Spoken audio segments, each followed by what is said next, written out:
I first want to talk about All-Star Saturday night, man. Get a couple of the people's champs thoughts on let's start with the dunk contest. First of all, congratulations to Keyshawn Johnson, the winner of the 2026 Slam Dunk Contest. Who? The winner of the 2026 NBA Dance Contest, if you ask me. He had a spirited second round showdown with Carter Bryant. Both started off with their respective variations of the aerial between the legs dunks. Johnson coming from the baseline, Bryant coming straight down the lane. Both received high scores from the judges. Johnson edged it out in the end with a windmill-style dunk down the lane. Some have said that the dunk contest is anticlimactic at this point.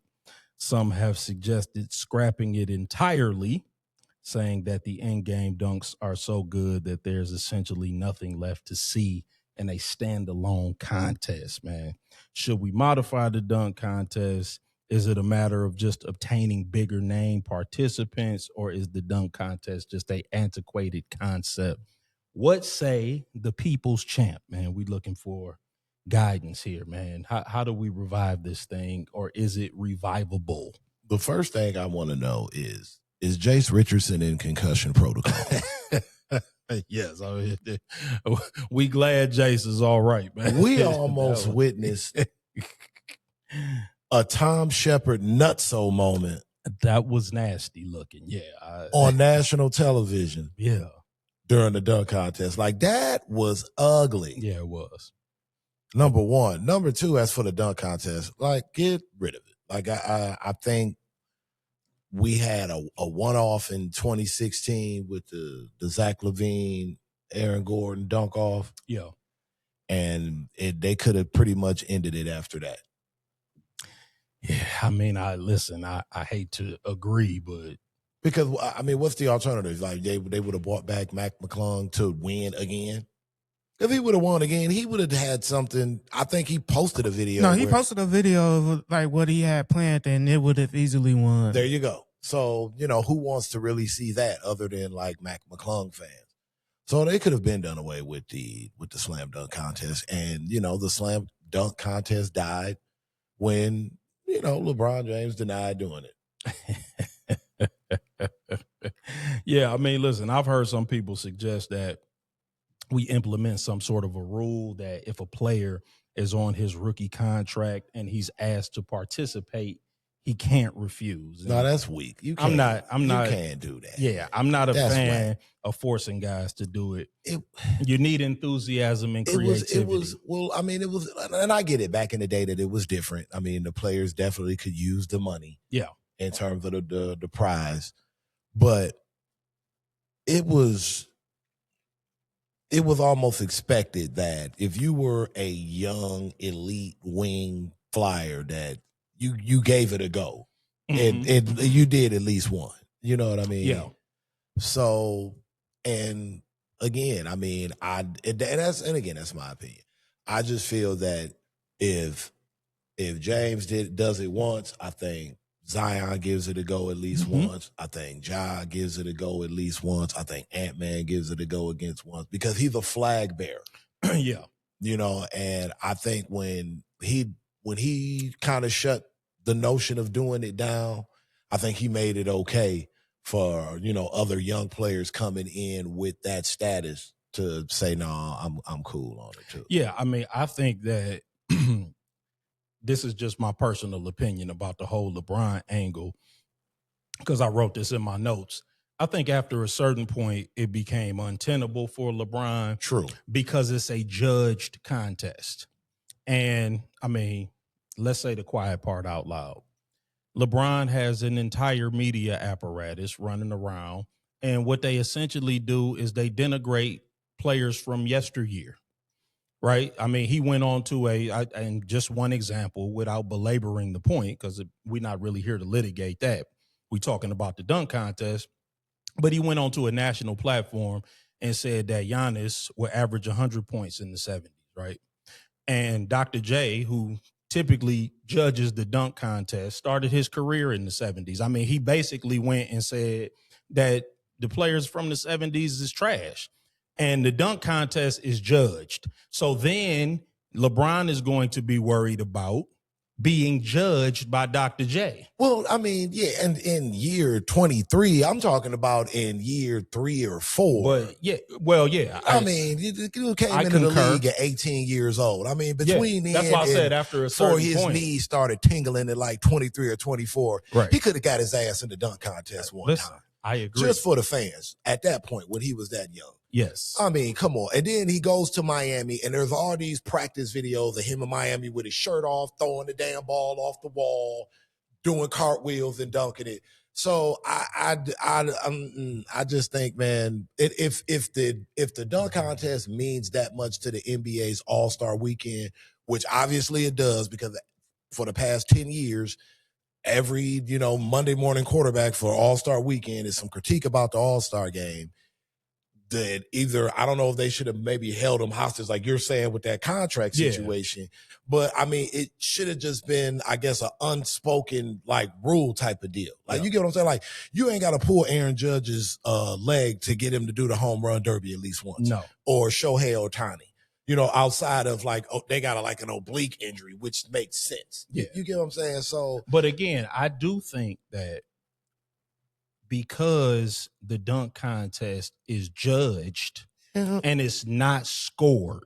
See, like, you don't have a problem getting the best shooters into the 3-point contest. But it was some years with the dunk contest, the fans were able to judge that's have true. Have a say. Yeah.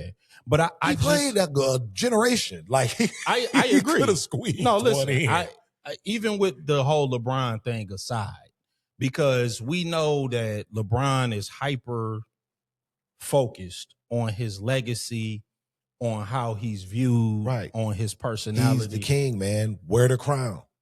Listen, I'm trying to be objective, okay? Because I do agree with you.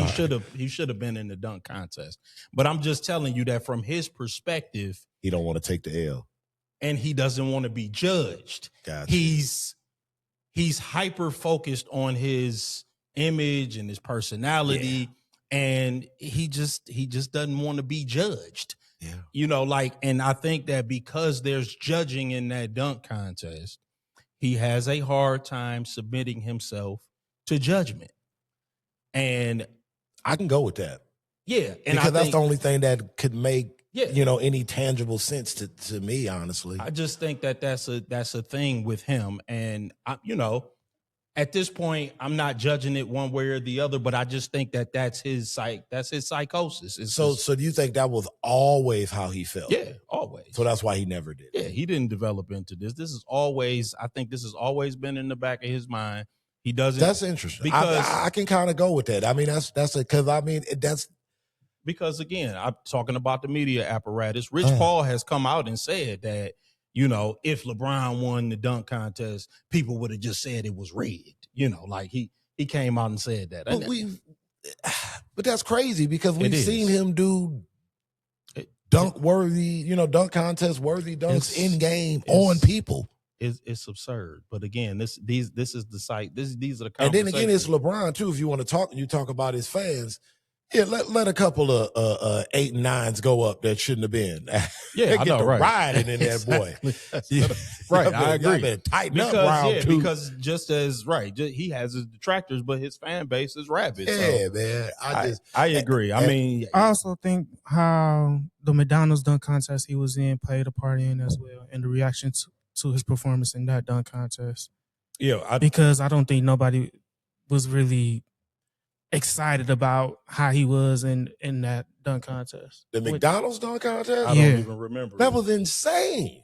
Oh, was it? Oh, that was the highest. He was like, I mean, he did some basic dunks, but that was like the 18-year-old legs and like everything was like chest high. Oh, okay.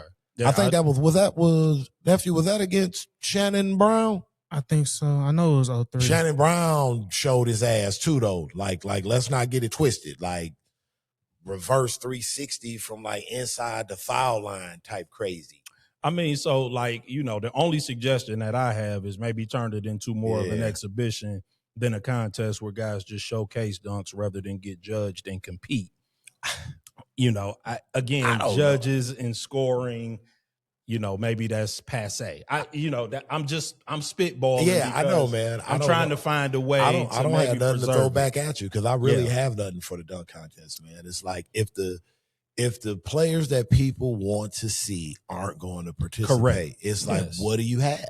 I agree. That's mainly the thing. If Anthony Edwards is not going to be a part of it, you're not going to be able to cajole him into it, who, is obviously somebody people want to see competing in the dunk contest. He's hyper athletic. He's a great personality.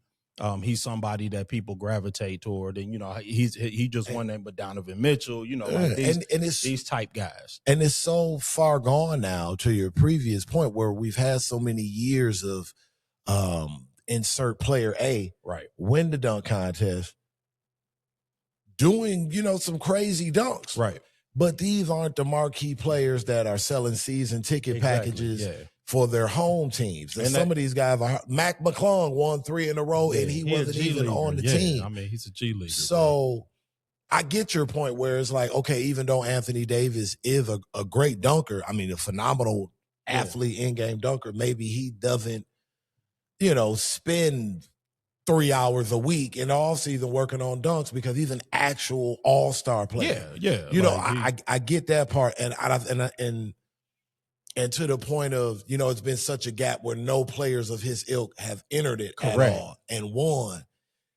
It's like they've kind of pigeonholed themselves now. So it's like if you do have all these players show up and then all their dunks are underwhelming. Yeah. That's the thing. Yeah. It's you got to have enthusiasm around it. Because if you get Ja and Giannis, who Shaden Sharp. Ja could use the PR, right? Yeah, he definitely could. Yeah. But if all their dunks are, these are good dunks for Ja, but not anything crazy that we can catch on TNT with Shaq and Kenny and them and Joe such and such. Right. Yeah, no, I agree. I don't really know that there is an answer for the dunk contest. Yeah. But man, after that Jackson Hayes dunk, I was done. Man, Jackson Hayes was out there doing basic dunks. I'm like, bro. Man did an East Bay in the game and then comes out and does a regular tomahawk. A tomahawk, bro, like a layup line tomahawk. Right. Yeah, he did a Karl Malone. I said, come on, dude. But that's going to be rough because it's like the NBA is almost over-promising and under-delivering every year for All-Star Weekend with the dunk contest because you just either you have no expectation or it's going to be worse than you possibly imagine. Well, let's talk about the 3-point contest then. Yeah. Congratulations to Dame Lillard for winning the 2026 3-point contest. That is his third 3-point contest victory. He joins Larry Bird and Craig Hodges as the only 3-time winners. He edged out Devin Booker, who was also outstanding, by the way. Lillard shot a 29 in the final round. Devin Booker shot a 27, and Devin Booker also shot a 30 in the first round, which is insane. Booker did have a chance to catch him in the final round. Should have 33. Yeah, but he came up a little short. Unlike the dunk contest, there was a ton of star power in the 3-point contest. Yeah. All-stars included the aforementioned Devin Booker, Donovan Mitchell, Tyrese Maxey, Norm Powell, and Jamal Murray. There seems to be no problem attracting high-profile guys to this event. Why do you think that's the case? And let me throw another one at you. Do you think because it's now a 3-point shooting league, not a dunking league anymore, should the 3-point contest be the showcase as opposed to the dunk contest? Make the dunk contest first, 3-point shooting contest last. Because how many teams are shooting 43s a game, man? We'll say the people's champ. 100%. That's what irked the shit out of me the whole All-Star Weekend where I found out and watched Con Knippel's first round on the phone. Because I'm like, what do you mean it's on? Right. All-Star Saturday night. That was All-Star afternoon. Oh, yeah, All-Star. Literally. It ain't been like that since like TBS in 87, 88. I'm like, geez. But I get it. NBC, Olympics. Still a bad call on I think it still should have been held at night, but I guess that's an argument for another day. Right. But yes, I think the 3-point shot has replaced the slam dunk as the home run equivalent, Right. Of basketball equivalent to the home run, because it's skill, it's marksmanship, Yeah. it's more interactive Yeah. than the dunk. You get what I'm saying? Yep. Like the days of me dunking are long gone. You get what I'm saying? The But People's Champ used to be able to dunk the ball with two hands, man. I can attest to that. People's Champ was a very good dunker, man. But listen, I can at our old age now, if I had the money, I could pay like Lethal Shooter to teach me how to shoot. Yeah, yep. And you get your shot. And not to say that I can then go into an NBA 3-point contest and compete with these. I don't know about that. Yeah, but I can say, hey, bro, I had some days at the LA Fitness where I knocked down 10 in a row, 12 in a row. Right. As opposed to, bro, I ain't never reversed 360 in windmill ever. Right, yeah, that's over. Them days Ever. definitely gone. Whereas, in golf, you watch to see the hole in one, the birdies, the eagles, the approach shots. Yeah, definitely. It's the skill level. Yeah, it's that part. Yep. So yes, I absolutely. I think what proved it and solidified it to me was the Steph Sabrina Ionescu shootout. Yeah. Where that particular All-Star weekend, that was like far and away the highlight of that All-Star Saturday night. So yeah, I think going forward, especially if you could pull the star power, and because Steph said he's in next year. That's what I'm saying. Yeah. If they can, if nobody flake out and everybody who's saying right now that they say gonna be in, if we get Dame, Steph, Clay, D-Book, I don't see how it shouldn't be. Yeah, that's what I'm saying. Yeah, and Con Knipple isn't going anywhere. Yeah, right. Yeah. If you're talking first round, I think he had 27 in the first round. If you're talking percentages, Ant-Man can get in the 3-point shootout. Yep. Yeah, he's a very good so they could really, and again, that's easier on the body. Yeah.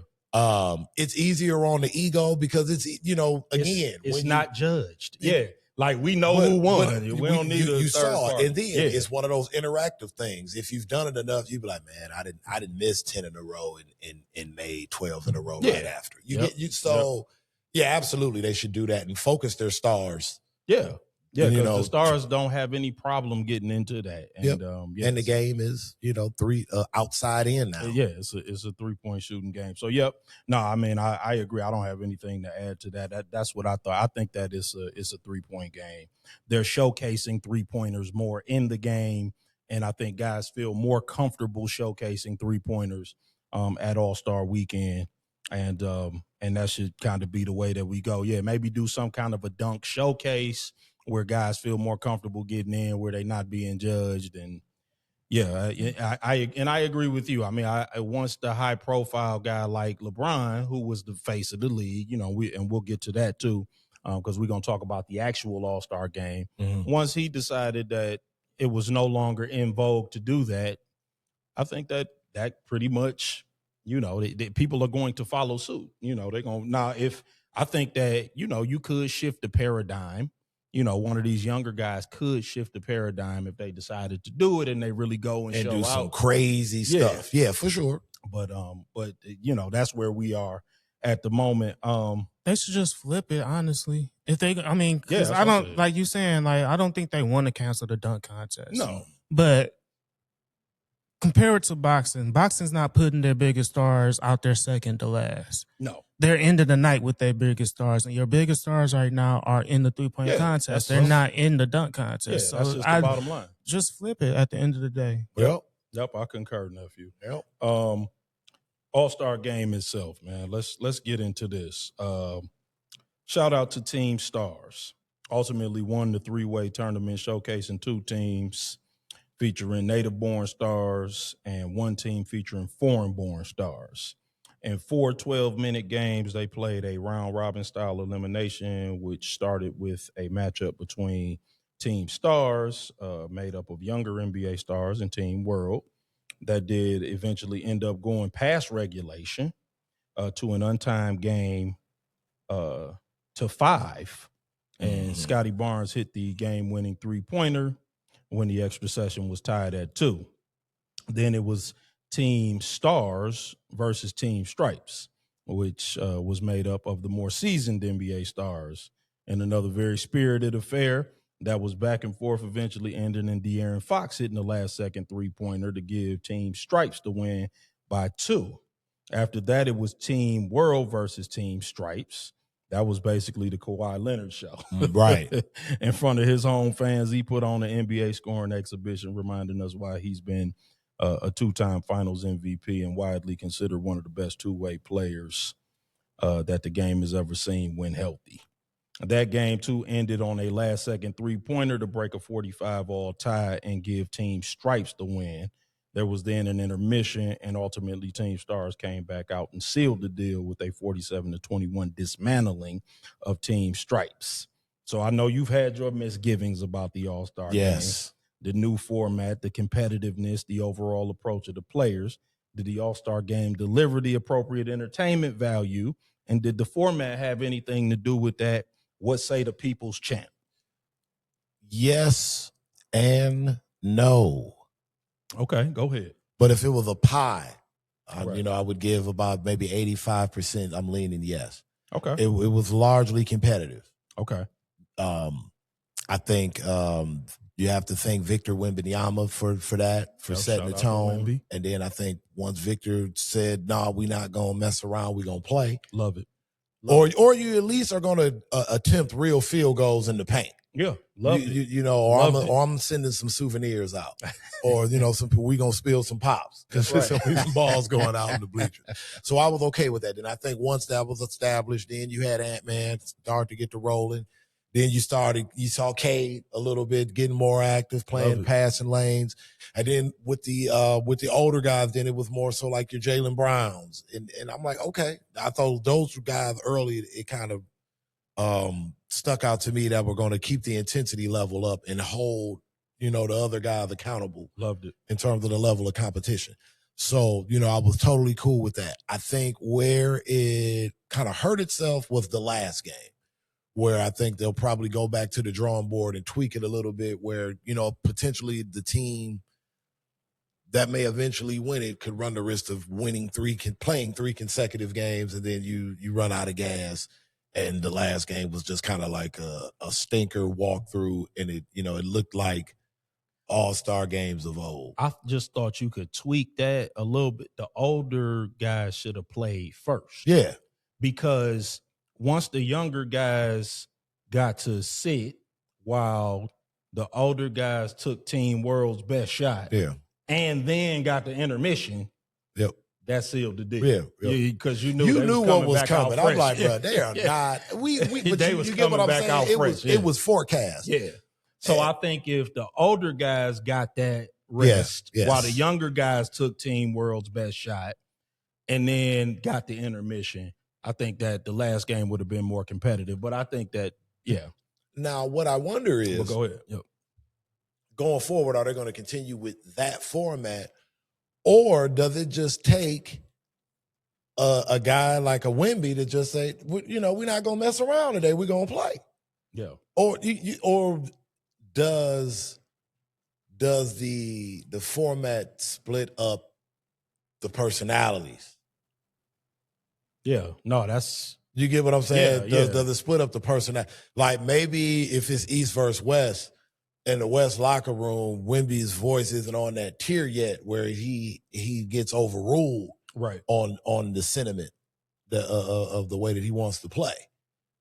So that's what I wonder going forward. Like, do they continue with this format, to your point, kind of tweak it so we don't run into the ending that we had. Right. But in terms of maintaining the intensity level of play that we got, pretty much the 75% of the viewing was game. Really good. Yeah. I have a quick question about Go ahead, Neff. the aftermath. Is the conversation around after this All-Star game, is the conversation any different than what it was after the first one that had that draft? Because I feel like the conversations are pretty much the same as far as like how the competitiveness was, how people was like excited for the format and whatnot. And then eventually over time, the draft format just evolved into the same thing. I think the first year that they did what's that? The format that Chris Paul used from the little summer basketball league that Yeah, they the used? ELO, that was the same year. The same year they first year. The first year they did that, the ending was a lot better. Yeah. Because that was the year I think it was Embiid and I think Kawhi it was competitive that year. Right. But it was I think it was I don't remember exactly how it went. I guess they split it. That was the draft year. That was the first draft year. That's what it was. They had the draft year. Right. But that year it was competitive until to the end because I guess they used that final score. The Elam ending. Yeah. Yeah, that final score component. Right. So I think that this was better than that. Okay. So they couldn't sustain that. Correct. Yeah. I am going to give some credit to the format. And the reason why is in past All-Star games, even the competitive ones, the formula has sort of been to showboat around for 3 quarters and then get serious in the fourth quarter. Mm-hmm. 12-minute games means we're only giving you a fourth quarter. I don't know if that was by design or not, but I thought that was brilliant. It's like, no, you don't get 4 quarters, you get 1 quarter. And they played it like it was just 12 minutes of basketball. So, and then, yes, I agree with you. Wemby came out with real competitive fire, man, and shout out to him. There's no substitute for players caring. And he basically said, I'm going to play hard. And if you don't play hard, then you're going to get embarrassed. And he said, basketball is the game that I cherish. And that changed the way that I looked at him, actually, to be 100% transparent. Because European players, they sort of looked at as guys who are nonchalant, self-interested, a little get a distracted. Piece of the American life. Yeah, and focused on different things. I appreciate that ruggedness coming from an unexpected place. And that's the kind of attitude that can actually win a lot of championships. They're number 2 on the West now. Yeah, no, I like that. And he basically said, I don't step out on the court to fool around. Go ahead. I just remembered something, but go ahead. And to frankly disrespect the game that I love. And I'm not just doing this to pass the time and make some money so I can ride horses or take trips to warm places or so I can sunbathe on the French Riviera. There's a new sheriff in town. And Ant-Man said it. He said, Wemby set the tone, and we had to respond, and I love it.